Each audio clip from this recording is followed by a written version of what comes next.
Dito sa YouTube monetization, mayroong apat na klase ng ad type na pwede natin gamitin o ilagay sa ating mga video para sa ating revenue. Kailangan ba natin gamitin itong apat na klase ng ad type na ito o kailangan lamang natin pumili ng ilan dito sa mga ad type na ito na ilalagay natin sa ating mga video upang ma-improve ang ating revenue? So ayon po sa aking pagre-research at pag-i-experiment, dalawa pong klase ng ad type lamang ang nakapagpabago at nakapagpa-improve ng aking revenue sa aking mga video. Kumpara dun sa mga dating video ko na ginamitan ko ng apat na klase na ito ng advertisement. So guys, kung interesado kayong malaman at maintindihan at ma-improve ang inyong revenue, kailangan nyo pong tapusin ang buong video upang maintindihan at maunawaan kung ano ang inyong gagawin. Kasi guys, pag hindi nyo tinapos ang video at ini-apply nyo lang kaagad itong dalawang klase ng ad type nito sa inyong mga video, hindi po tayo sigurado na may improve nito ang inyong mga revenue. Malamang ito pa ang makapagpababa sa inyong revenue. Kasi guys, may mga bagay o hakbang pa tayong gagawin upang mas ma-improve talaga ang ating mga video dito sa revenue. So kung interesado po kayo guys, tapusin ang video and tara na po sa aking computer screen.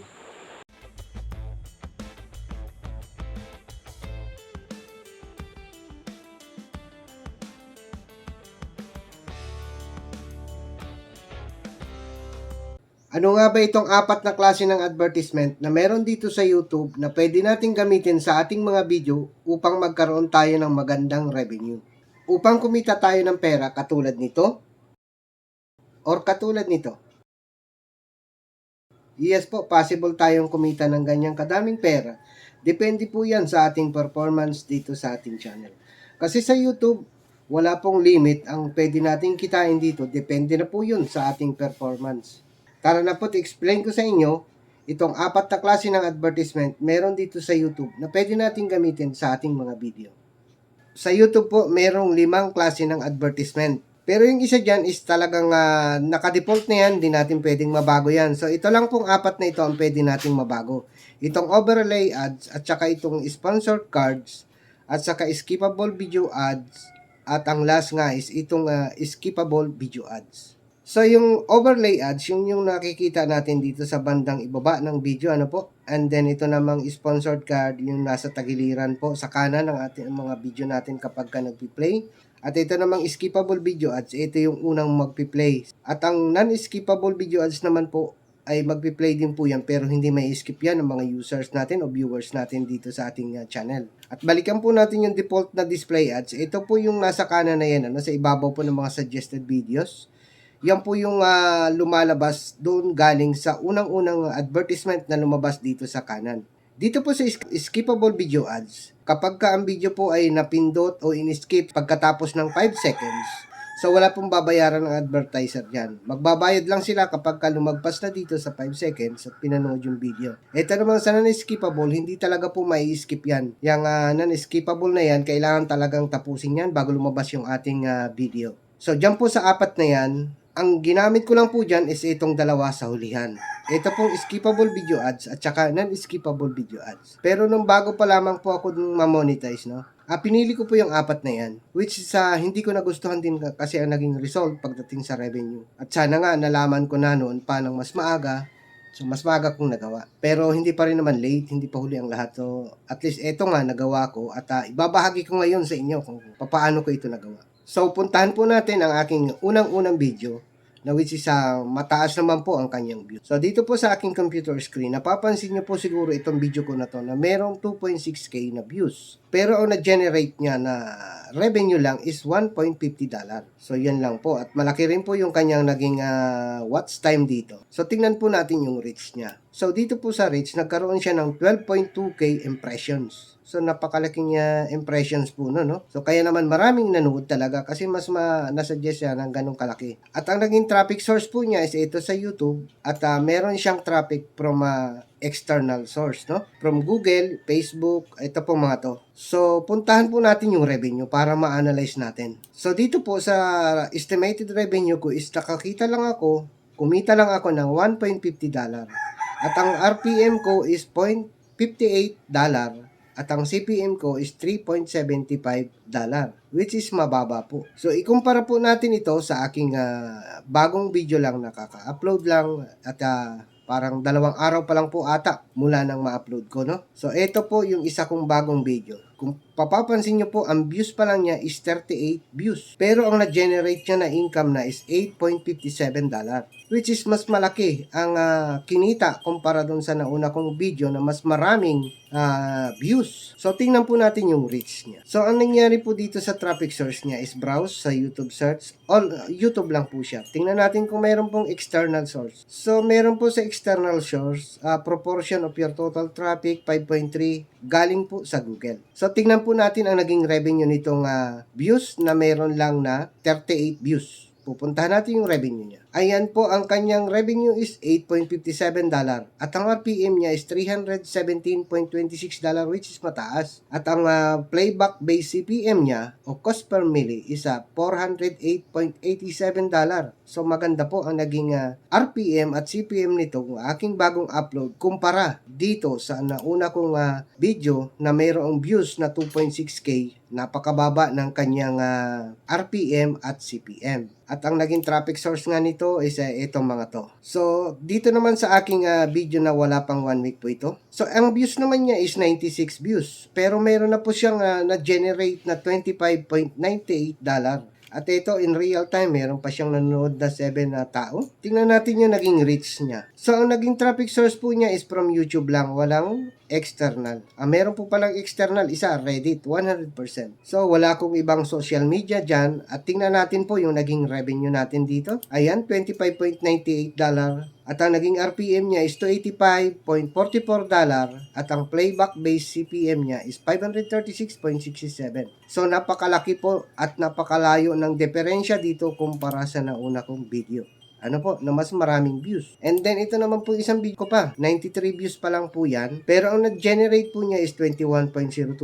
At meron din po siyang existing o sa real time na nanood pang 5. Ayan. So, tingnan natin yung naging reach niya. So, dito po sa traffic source, more on YouTube lang. Traffic sa external, wala po. Wala po. Kasi hindi po ako nagpo-post sa mga social media ng aking mga video. Hindi katulad noon na talagang nagpo-post po talaga ako. So, ayan. Dito po sa monetization, dito sa aking old video, i-click po natin yung monetization.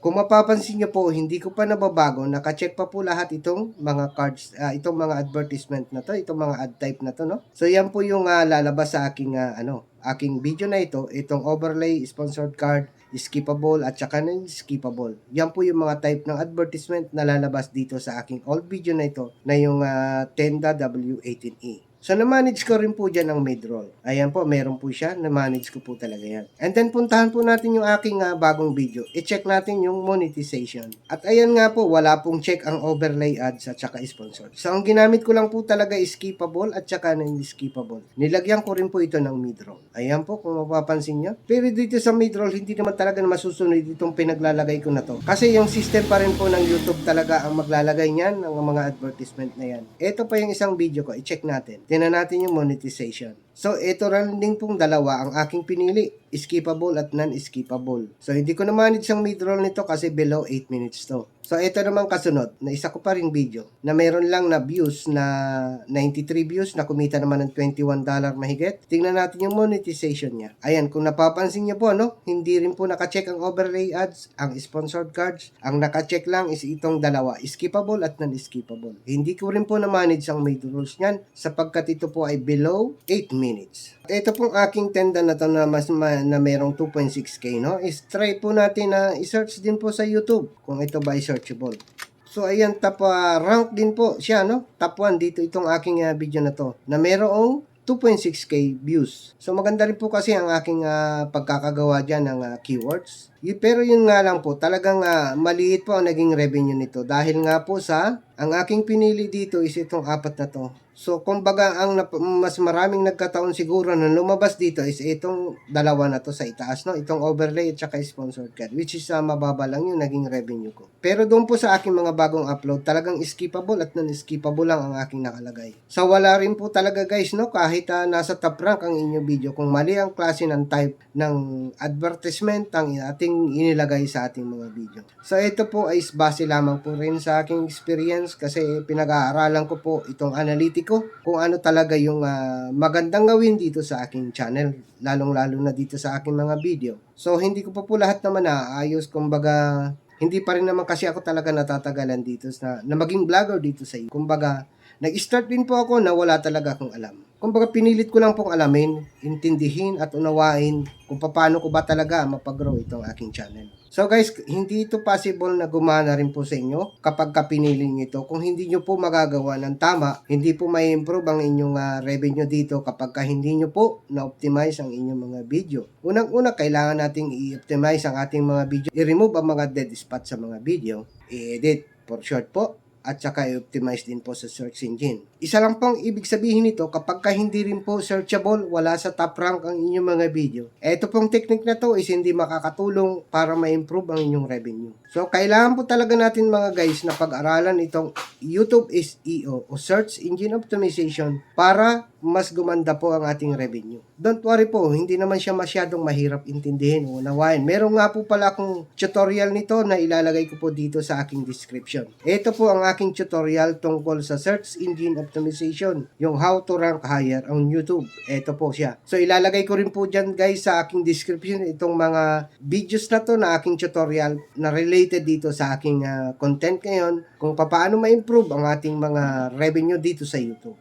I hope guys na nakatulong sa inyo itong aking tutorial ngayon tungkol sa kung paano natin ma-improve ang ating revenue. Kung alin dito sa apat na klase ng advertisement dito sa YouTube na available, kung alin ang pwede natin gamitin o mas magandang gamitin sa ating mga video para magkaroon tayo ng mas magandang revenue. So yan lamang po mga guys ang aking ginawa dito sa aking mga video and talaga naman pong na-improve. And hopefully na sana magpatuloy po ang pag-improve ng aking revenue. Kasi hindi ako naniniwala mga ludi sa kasabihan ng ibang mga vloggers na paswertihan lamang ang paglago natin o pagganda ng ating channel, paglago ng ating channel, ng ating revenue dito sa YouTube. Kailangan po talaga nating alamin yung mga way kung paano ba talaga natin ito ma-improve. Don't forget to like, comment, subscribe, and smash the bell para hindi nyo ma-miss ang aking mga video na ina-upload dito sa aking channel. And wishing na sana ang inyong revenue is lumago rin, mag-improve.